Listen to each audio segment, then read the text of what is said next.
Jadi ada nabi-nabi sebelum Nabi Muhammad, semua tugasnya lokal. Bahkan yang paling menarik, ada 2 desa berseberangan, nabinya bisa beda. Ini nyata. Ya, buka Qurannya. Kita ambil Qurannya dulu. Lihat Quran surah 51 Adz-Dzariyat. Ayat 24 sampai 30. Nabi Ibrahim dengan Nabi Lut hidup satu masa. Itu keponakan Nabi Ibrahim, Nabi Lut itu. Cuman dinasnya, Nabi Ibrahim misinya di tempat A, Nabi Lut di desa B. Desanya bergandengan. Jadi kalau kita ada 2 desa berhimpitan, nabinya beda. Satu Nabi Lut, satu Nabi Ibrahim. Begitu Nabi Lut berdakwah pada umat, sering diejek, bahkan diancam, bahkan ditantang. Katanya mau diazab. Mana azabnya Lut?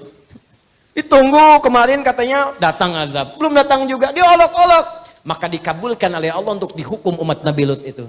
Diturunkanlah para malaikat untuk menghukum umat Nabi Lut. Sebelum datang ke desa Nabi Lut, mampir ke tempat Nabi Ibrahim. Mampirnya kapan? Dini hari sebelum subuh. Baca ayat 24-nya, paling kanan agak ke bawah. Hal ataka hadithu dhaifi Ibrahim al-mukramin? Kita ditantang oleh Allah tuh. Kamu pernah nggak baca, dengar kisah tentang Nabi Ibrahim yang kedatangan tamu malam-malam hari, dini hari, tapi masih dimuliakan oleh beliau. Izdakhalu alaihi faqalu salama. Ketika masuk itu, dia mengucapkan salam mereka. Assalamualaikum, assalamualaikum. Masya Allah. Anda tengah malam jam 2:30. Ada yang datang ke rumah. Banyak suaranya, 3, 4, 5 orang. Assalamualaikum, assalamualaikum. Dijawab nggak? Hah? Tengok dulu misalnya. Begitu ditengok di jendela, dibuka, kemudian gordennya terlihat. Masya Allah, jubah putih, rambut panjang. Assalamualaikum, assalamualaikum. Dijawab nggak? Tidak. Jawab dulu aja. Karena menjawab salam hukumnya wajib. Quran surah 4 ayat 86, paling kanan sebelah bawah. Wa idza hayyitum bi tahiyyatin fahayyu bi ahsana minha aw rudduha. Jika Anda diberikan penghormatan lewat salam, jawab dengan lebih baik atau semisalnya. Jawab aja dulu. Assalamualaikum. Waalaikumsalam. Assalamualaikum. Waalaikumsalam warahmatullah. Assalamualaikum. Waalaikumsalam warahmatullahi wabarakatuh. Buka dong. Tidak. Jawab aja dulu. Tapi ini beda. Qala salam, Waalaikumsalam warahmatullahi wabarakatuh. Itu singkatan ya. Salam itu singkatan. Di salam itu singkatan dari assalamualaikum warahmatullahi wabarakatuh. Jadi kalau Anda kirim SMS terlalu panjang, spasinya nggak cukup, cukup Anda katakan salam, tapi dibacanya assalamualaikum. Itu bahasa Quran, bukan bahasa saya. Itu banyak singkatan kok. Bismillahirrahmanirrahim disingkat basmalah. Alhamdulillahirabbil alamin disingkat Allahu akbar disingkat takbir. Allahu akbar. Maaf sudah jam 10. Ini mungkin saya ada percepatan ini ya. Saya mohon izin barangkali kita harus percepat, ada sesuatu yang penting yang harus dikerjakan. Jadi kita segera saja tutup dengan hamdalah. Hamdalah. Tidak. Contoh ini contoh, bukan asli. Contoh. Maka kita tutup dengan kalimat alhamdulillahirabbil. Kita masih sampai Isya, tenang aja. Contoh.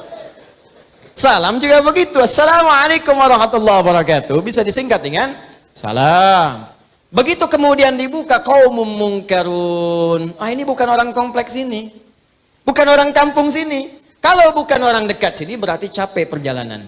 Kalau perjalanan lelah jangan banyak ditanya, silahkan masuk. Faragha ila ahlihi faja'a bi'idlin samin. Tanya kepada istrinya Sayyidah Sarah, "Mama, ini ada tamu malam-malam. Apa menu terbaik yang kita miliki untuk menjamunya?" Kata istrinya, "Enggak ada, Pak." Lihat ke belakang, ada anak sapi lembu. Masih sempat sembeli, dibikin gulai malam-malam, gulai sapi.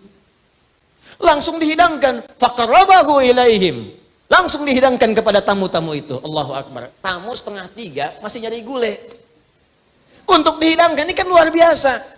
Yang kita saja, Nabi Ibrahim itu Khalilullah, sangat dekat dengan Allah. Dijaga dari maksiat, ahli surga, Nabi, Rasul. Kedatangan tamu jam 2:30 malam dijamu bikin gulai. Ada orang Nabi bukan, Rasul bukan, sahabat bukan, tabiin bukan. Surga belum jelas, amalan berantakan, hisab masih menegangkan. Cita-citanya surga Firdaus bersama Nabi lagi. Tapi belum tentu bisa mengerjakan seperti Nabi Ibrahim yang lakukan. Tapi persoalan muncul, begitu kemudian sudah dihidangkan, tamunya diam aja. Kata Nabi Ibrahim, qala ala ta'kulun, kok nggak dimakan? Diperhatikan nih begini. Begitu diamati dari atas sampai bawah, lengkap sudah. Kakinya tak napak ke lantai. Wah, udah. Wajah sudah begitu. Rambut panjang, kaki putih, ya maaf jubah putih, kaki nggak napak di lantai. Kira-kira kalau antum dalam posisi itu, apa yang dilakukan? Udah nggak bisa ketawa tuh. Ya. Pingsan mungkin iya. Takut, rasa takut yang tidak punya kemungkinan untuk mengelak disebut aujas namanya. Fa'aujas minhum khifah. Maka takut luar biasa, cuman nggak punya kesempatan mengelak, udah ada di situ. Tiba-tiba apa yang dikatakan tamu-tamu itu? Qalu la takhaf. Kamu jangan takut.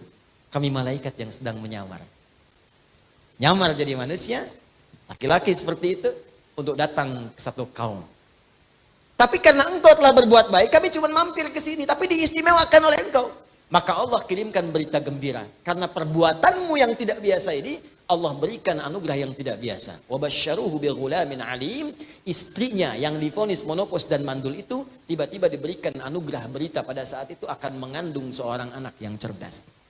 Maka di sini ada rumus tafsir dari Al-Quran memberi isyarat pada kita kalau Anda punya kesulitan yang tinggi dan semua orang mengatakan mustahil.